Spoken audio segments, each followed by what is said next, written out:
بسم اللہ الرحمن الرحیم۔ حر ابن یزید الرحاہی، آپ کا تعلق بنو تمیم سے ہے۔ آپ کو عبداللہ ابن زیاد نے 1000 کا لشکر دے کر بھیجا کہ امام حسین علیہ السلام کے لشکر کو ایسے مقام پر روکیں جہاں درخت اور پانی موجود نہ ہو۔ اسی لیے آپ نے امام کے لشکر کو کربلا میں روک دیا۔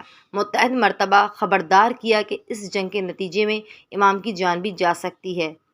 جس طرح عاشور کے دن امام نے کہا کہ مجھے خدا کی راہ میں شہید ہونے سے کوئی خوف نہیں۔ عمر ابن سعد اپنے لشکر کو ترتیب دے رہا تھا تو حر علیہ السلام نے اس کے قریب جا کر اس سے پوچھا، کیا تو واقعی حسین ابن علی کو مارنا چاہتا ہے؟ اس کے مثبت جواب پر آپ کا بدن کانپنا شروع ہو گیا۔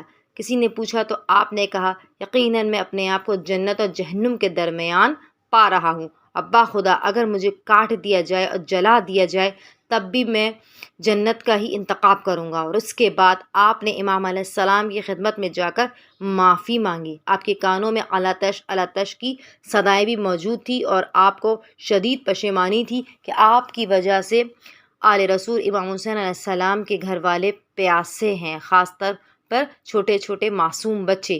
امام حسین علیہ السلام نے ان کو معاف کر دیا۔ اس کے بعد حر علیہ السلام نے امام کے ہاتھ پر بیعت کر لی۔ آپ نے بہت بہادری سے لڑا۔ عمر بن سعد کی فوج کے 40 سے زیادہ جنگجو پھر نار کیے اور جنگ کے دوران ہی اپنی جان کا نذرانہ امام علیہ السلام کی خدمت میں پیش کیا۔ آپ کی شہادت پر امام علیہ السلام نے فرمایا، حر تم اسی طرح آزاد ہو جیسے تمہاری ماں نے تمہارا نام حر رکھا۔